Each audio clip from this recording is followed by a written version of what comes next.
नमस्कार, मी श्रीकांत उमरीकर. आपण पाहतात ॲनालायझर न्यूज. विधानसभा निवडणुकीच्या सगळ्या धामधुमीमध्ये प्रकाश आंबेडकरांनी फारसा काही खरं तर संदर्भ नसताना उगाचच शरद पवारांवरती एक आरोप केला की पवारांची आणि दाऊदची विमानतळावरती कशी भेट झालेली आहे आणि त्यांनी सोन्याचा हार दिलेला. म्हणजे हार कोणी कोणाला दिला मला लक्षात नाही आता, पण प्रकाश आंबेडकरांचा हा आरोप. दाऊदशी शरद पवारांचे कसे संबंध आहेत हे वारंवार आरोप होत गेलेले आहे. अगदी यापूर्वी सुद्धा आम्ही हरीश साळवे यांच्या एका मुलाखतीचा संदर्भ दिला होता. त्याच्यामध्ये वोरा कमिटीचा अहवाल की ज्याच्यामध्ये पवारांवरती हा ठपका ठेवला गेलेला आहे असं म्हणतं. प्रत्यक्ष तो अहवाल अजून समोर आलेला नाही. पण हे नेमकं निवडणुकीच्या तोंडावर काढायचं कारण काय तुम्ही लक्षात घ्या. आम्ही यापूर्वी पण अशी मांडणी केलेली होती की कायमस्वरूपी प्रकाश आंबेडकरांचं राजकारण हे पवारांच्या विरोधातलं राजकारण राहिलेलं आहे. फक्त त्याला एक अपवाद आहे, 1998चे लोकसभा निवडणूक. शरद पवारांनी त्यांच्या अख्ख्या आयुष्यात त्यांच्यावरती कुठलाही डाग पडणार नाही, शिक्का बसणार नाही अशी एकच निवडणूक लढवली.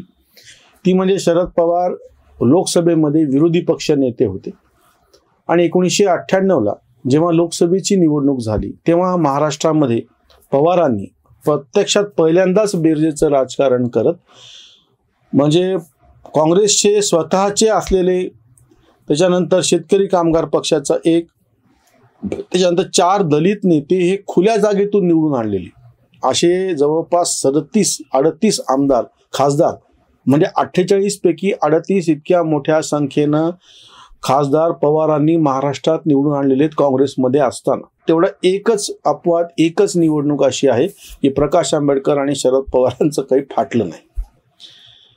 अकोल्याला प्रकाश आंबेडकर निवडून आलेले होते, अमरावतीला रासू गवई निवडून आलेले होते, भंडाऱ्याला जोगेंद्र कवाडे आणि मुंबईमधून रामदास आठवले असे 4 दलित नेते हे खुल्या जागेतून, राखीव जागेतून नाही, हे खुल्या जागेतून लोकसभेला निवडून गेले होते. रामशेठ ठाकूर एक 5वा उमेदवार, असे जवळपास 5 खासदार ते अलिबागमधून शेतकरी कामगार पक्षाचे ते निवडून गेलेले होते. असे 5 खासदार आणि काँग्रेसचे स्वतःचे 33, तब्बल 38 खासदार काँग्रेसचे निवडून आलेले होते आणि फक्त 10 खासदार भाजप सेनेचे आलेले होते. म्हणजे केंद्रात सत्ता आली वाजपेयीच्या याच्यातली, पण महाराष्ट्रातून त्यांना काही पाठिंबा, जसं आता झालेलं आहे. केंद्रामध्ये सत्ता आली आणि प्रत्यक्ष महाराष्ट्रातूनच भाजपचे खासदार अतिशय कमी आले. तशी परिस्थिती तेव्हा झाली होती 98ला. हा एकमेव अपवाद वगळला म्हणजे 98चा. आत्ताच्या ह्याच्यामध्ये पवारांचं श्रेय काही नाही, पवारांनी जागाच मुळात 10 लढवल्या होत्या. नेहमी प्रकाश आंबेडकरांची भूमिका शरद पवारांच्या विरोधात राहिलेली आहे. 19ची लोकसभा निवडणूक तुम्ही आठवून पहा. तेव्हा प्रकाश आंबेडकरांनी असे दावे केलेले होते की तुम्ही हारलेल्या जागा आम्हाला द्या आणि त्या दिले नाही म्हणून आम्ही कसे स्वतंत्रपणे लढतो. ते लढले. फक्त एक MIMचा अपवाद म्हणजे इम्तियाज जलील महाराष्ट्रातून छत्रपती संभाजीनगरहून निवडून आलेले अपवाद सोडला तर कुठेही प्रकाश आंबेडकरांच्या वंचित बहुजन आघाडीला काहीही यश लाभलेलं नव्हतं. ते स्वतःही 2 ठिकाणं अकोला आणि सोलापूरमधून पराभूत झाले होते. नंतर विधानसभेची निवडणूक आली. ह्याही विधानसभेच्या निवडणुकीमध्ये वंचित बहुजन आघाडीचं तर MIMशी पण फाटलं. म्हणजे मुसलमानांच्या उमेदवाराला दलितांनी मत दिली, पण दलितांच्या याला मुसलमानांनी मत दिले नाही. हा राग प्रकाश आंबेडकरांच्या डोक्यामध्ये बसला होता, म्हणून ती युती तुटली. तेव्हा 2019च्या विधानसभेमध्ये MIM आणि वंचित बहुजन आघाडी. 2024च्या लोकसभेमध्ये चर्चेचे गुऱ्हाळ होत राहिले. प्रकाश आंबेडकरांना उद्धव ठाकरेंनी कोपराला जो काही गुळ लावला होता, आम्ही तुमच्या बरोबर आघाडी, ती सगळी चर्चा झाली. पण प्रत्यक्षामध्ये जेव्हा अंतिमतः महाविकास आघाडीचे ठरलं त्याच्यामध्ये प्रकाश आंबेडकरांचं वंचित बहुजन आघाडी कुठे नव्हते. खरं तर तेव्हा प्रकाश आंबेडकरांच्या विरोधामध्ये म्हणा किंवा कसली वक्तव्य पवारांनी केलेली नव्हती. पण आता प्रकाश आंबेडकरांचं हे वक्तव्य पाहिल्याच्या नंतर मला अशी शंका येते आहे की प्रकाश आंबेडकरांनी हा पक्का ग्रह करून घेतलेला आहे की महाविकास आघाडीमध्ये लोकसभेच्या निवडणुकीत वंचित बहुजन आघाडीला घ्यायचं नाही, हे हा पवारांचा हट्ट होता. म्हणून वंचित बहुजन आघाडीचा प्रवेश झाला नाही. नंतर पुढं काय झालं याच्यात खरं दुखणं वेगळंच आहे प्रकाश आंबेडकरांचं. 2019च्या लोकसभा निवडणुकीमध्ये आम्ही नव्हतो म्हणून यांचा पराभव का झाला हे सांगता तरी येत होतं. आता सगळ्यात दुखणं असं होऊन बसलेलं आहे या निवडणुकीमध्ये. 2024च्या लोकसभेमध्ये शरद पवार, काँग्रेस आणि उद्धव ठाकरे सुद्धा, भले त्यांच्या जागा कमी हो, या सगळ्यांनी मिळून जे काही तिकडी चालवली काही काय असे ना, पण त्यांना एकूण 31 जागा लोकसभेच्या जिंकता आल्या महाराष्ट्रामध्ये.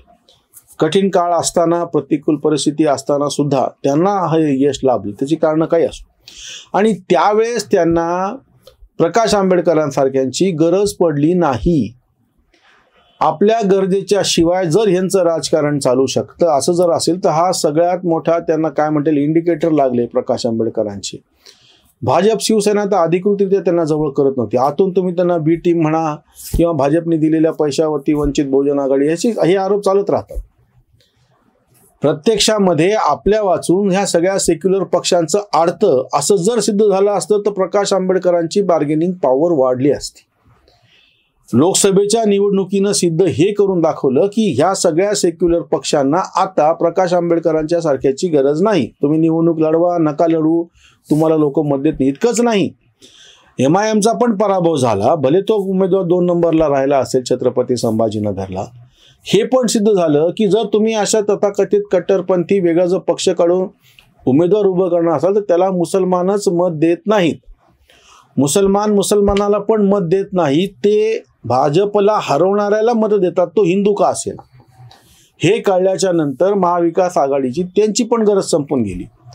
म्हणजे तथाकथित सेक्युलर म्हणून घेणारे जे स्वतः पण मुस्लिम कट्टरपंथी असलेले, त्याच्यामध्ये समाजवादी पक्ष आहे, MIM आहे किंवा केरळमधली मुस्लिम लीग आहे. मुस्लिम लीग एकाकाळी महाराष्ट्रामध्ये पण सक्रिय होती. तुम्हाला मी सांगतो, या छत्रपती संभाजीनगरला आणि मी मूळचा जिथला आहे त्या परभणीच्या ठिकाणी मुस्लिम लीग निवडणूक लढवत होती. 2085ची आमच्याकडची निवडणूक अशाच पद्धतीने मुसलमान मतं विभागल्या गेली. काँग्रेसचा मुस्लिम उमेदवार पडला, मुस्लिम उमेदवार निवडून होता आणि त्याच्यामधून शेतकरी कामगार पक्षाचा तथाकथित पुरोगामी पक्षाचा हिंदू उमेदवार निवडून आला. असं घडलेलं 1985ला. म्हणजे ह्या फाटाफुटीचा फायदा घेऊन, किंवा मी इथलंच परत तुम्हाला उदाहरण सांगतो, याच छत्रपती संभाजीनगरचं 1984च्या लोकसभा निवडणुकीत संपूर्ण भारतभर इंदिरा गांधीच्या हत्येनंतर उसळलेली सहानुभूतीची लाट असताना सुद्धा या छत्रपती संभाजीनगरमध्ये अब्दुल अजीम हे काँग्रेसचे मंत्री राहिलेले मुस्लिम उमेदवार काँग्रेसच्या तिकिटावरती पडले आणि साहेबराव पाटील डोणगावकर हे शरद पवारांच्या समाजवादी काँग्रेसचे उमेदवार चरखा या चिन्हावरती निवडून आले. म्हणजे हिंदू मुसलमान हा भेद करून आपल्याला फायदा घेता येतो हे सूत्र पवारांनी सिद्ध करून दाखवलं छत्रपती संभाजीनगरच्या लोकसभा निवडणुकीतून 1984ला. तेच नंतर शिवसेनेनं उचललं 87ला या ठिकाणी जी महानगरपालिकेची निवडणूक झाली आणि पहिल्यांदा शिवसेनेचे 28 नगरसेवक निवडून आले. आजची गोष्ट अशी आहे की पवारांवरती प्रकाश आंबेडकर जेव्हा हल्ला करतायत तेव्हा त्याच्या मागे दुखणं हे आहे की हे सगळे सेक्युलर पक्षांना आता आपली गरज उरलेली नाही. या परिस्थितीमध्ये जेव्हा हा असा आरोप करतात की त्यांची भेट झाली, याचे काहीतरी पुरावे त्यांनी द्यावेत ना. पवारांवरती असे खूप जणांनी खूप आरोप केलेले आहेत. होरा कमिटीत त्यांचं नाव आलं तर तो अहवाल समोर आला पाहिजे ना. निवडणुकीच्या तोंडावरती हे ते करतायत, त्याच्या मागचं म्हणलं ना की 2 कारणे, तर त्यांचं त्यांच्या वाचून अडत नाही हे, आणि दुसरं म्हणजे होईल तितक्या त्यांच्या प्रतिमेला धोका पोहोचवायचा.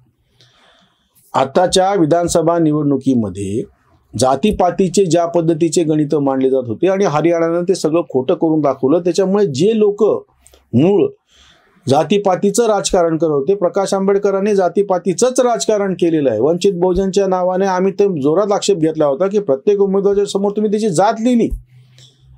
कशासाठी जात लिहिली तुम्ही?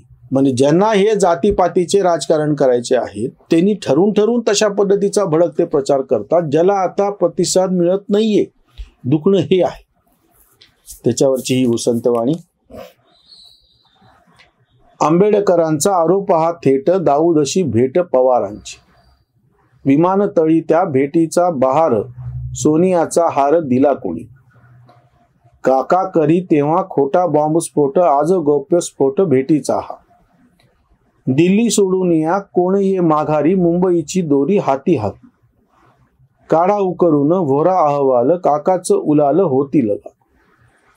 भगव्यासोबत शब्द ये आतंक, कुणाचे घातक धोरण आहे.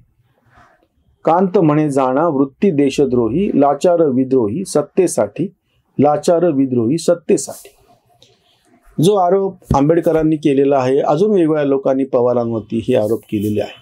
पवारांना त्यांच्यावरचं असलेलं हे किटाळ स्पष्टपणे दूर करण्यासाठी लोकांच्या समोर जाऊन लोकांच्या म्हणजे काय म्हणता येईल त्याला, लोकांचा कौल घ्यावा लागेल एका अर्थाने. आज तागायत पवारांना कधीही 10च्या काय 8-9च्या पुढे खासदार निवडून आणता नाही आले, 71च्या पुढे आमदार निवडून नाही आणता. आताही पवार म्हणतात त्या पद्धतीनं जर महाविकास आघाडीची सत्ता आणून दाखवली, स्पष्ट बहुमताने, फोडाफोडी करून नाही, पवारांचं राजकारण नेहमी निवडणुकीच्या निकालाच्या नंतर चालतं.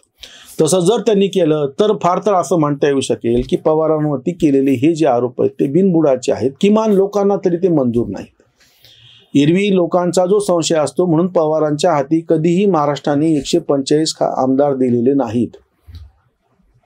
म्हणजे स्पष्टपणे संपूर्ण महाराष्ट्राचं तुम्ही नेते आहात हे सिद्ध झालेलं नाही. म्हणून मी अपवाद एकच सांगितला, पवार काँग्रेसमध्ये होते आणि 48 पैकी 38 खासदार काँग्रेस आघाडीमध्ये, काँग्रेसचे स्वतःचे 33 आणि 5 इतर पवारांनी निवडून आणलेले होते. प्रकाश आंबेडकरांनी निवडणुकीच्या तोंडावरती हा आरोप केलेला आहे, त्याच्यामुळे स्वाभाविक त्याच्यामध्ये राजकारण आहेच आहे. पण त्या राजकारणाला उत्तर देण्यासाठी म्हणून पवारांना जनतेचा विश्वास कमवावा लागेल. इथेच थांबूयात. धन्यवाद.